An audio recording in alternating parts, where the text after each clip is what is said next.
বিসমিল্লাহির রহমানির রহিম। আসসালামু আলাইকুম এভরিওয়ান, সবাই কেমন আছেন? আশা করি অনেক ভালো আছেন। আলহামদুলিল্লাহ আমরাও ভালো আছি। দেখাবো হলো ফ্রোজেন টমেটো দিয়ে কাসকি মাছের চচ্চড়ি। খেতে কিন্তু দুর্দান্ত। যেহেতু গরম পড়েছে, গরমের মধ্যে এই ধরনের রান্নাগুলো খেতে অনেক বেশি ভালো লাগে।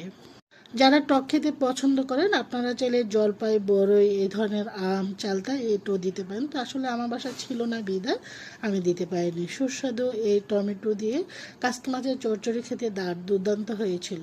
চলে যাচ্ছি রেসিপির মূল পর্বে, দেখতে থাকুন আজকের এই লোভনীয় রেসিপিটি। ঝোলটা রান্না করব হলো, এখানে নিয়েছিল কেসকি মাছ, ধুয়ে সুন্দর করে পরিষ্কার করে নিয়েছি। এখন যা যা দেওয়া উপকরণ দেবো সেগুলো অ্যাড করছি। এখানে 1 কাপ পেঁয়াজ কুচানো, 20 থেকে 25টির মতো কাঁচামরিচ মিডলে ফালি করে দিয়েছি। ঝাল ঝাল করে রান্না করব, যেহেতু বাচ্চারা খাবে না সেজন্য। তবে এখানে আমি ফ্রোজেন করা টমেটো দিয়েছি। আজকে সারাদিন অপেক্ষা করেছি, কোনো রকম সবজি হলে আসেনি, কি আর করব, ফ্রোজেন করা টমেটো দিচ্ছি। দিয়ে দিচ্ছি 1 মুঠো ধনেপাতা, ধনেপাতাটা বেশি করেই দিচ্ছি।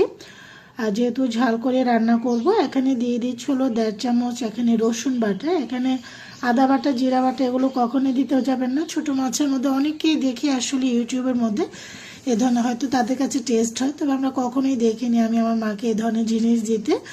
তো এখন যাক, আপনার চলে পেঁয়াজ বাটাটা দিতে পারেন। 1 চামচ দিয়ে দিয়েছি আমি হলুদের গুঁড়া, আর প্রায় 2 চামচের মতো লাল মরিচের গুঁড়াটা আমি বেশি দিয়েছি, স্বাদ অনুযায়ী লবণ দিয়ে দিয়েছি। এখন পরিমাণ মতন তেল, একটু ঝাল ঝাল করে আজকের এই ছোট মাছে হাতে মাখিয়ে রান্না করে দেখাবো।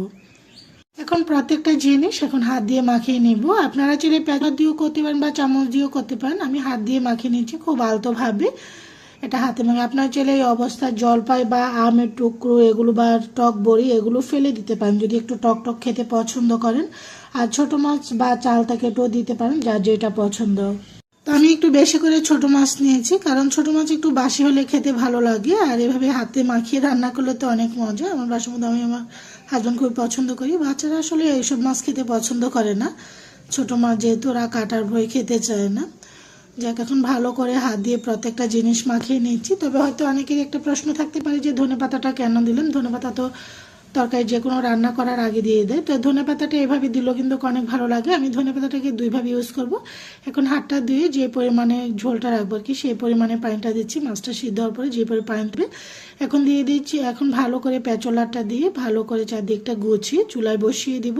চুলা অলরেডি বসিয়ে দিয়েছি, বসিয়ে এখন ঢাকনা দিয়ে ঢেকে আমি হাই ফ্লেমে রান্না করছি 10 মিনিটের জন্য।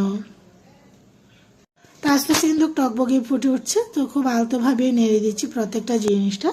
আর যেহেতু বাচ্চারা খায়নি সেজন্য আমি ঝালের পরিমাণটা বেশি দিয়েছি, কাঁচামরিচ এবং শুকনো মরিচের গুঁড়া দুটোই দিয়েছি। হাতে মাখিয়ে টমেটো দিয়ে সে ছোট মাছের ঝোলটা কিন্তু আমার আস্তে আস্তে হয়ে আসছে, আর খুব সুন্দর একটা ফ্লেভার কিন্তু বের হচ্ছে অলরেডি। তো আবার একটু নেড়ে চেড়ে দিচ্ছি খুব আলতোভাবে। চুলাটাকে আমি মিডিয়াম টু হাই ফ্লেমে রেখে কিন্তু রান্না করছি, আর ঢাকনা দিব না, আরও কিছুক্ষণ রান্না করব।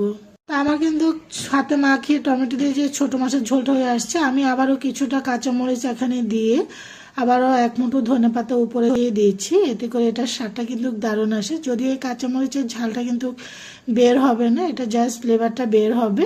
আবারও নেড়ে চেড়ে দিচ্ছি। আমার হাতে মাখিয়ে টমেটো দিয়ে ছোট মাছের ঝোলটা হয়ে গিয়েছে। গরম গরম ভাতের সাথে এরকম ছোট মাছ থাকলে আর কোনো কিছুই লাগে না। আমি পেঁচলাটা দিয়ে আবার চারদিকটা গুছিয়ে চুলাটা অফ করে তারপর ঢাকনা দিয়ে নামিয়ে নিব। আশা করি সবাই ভালো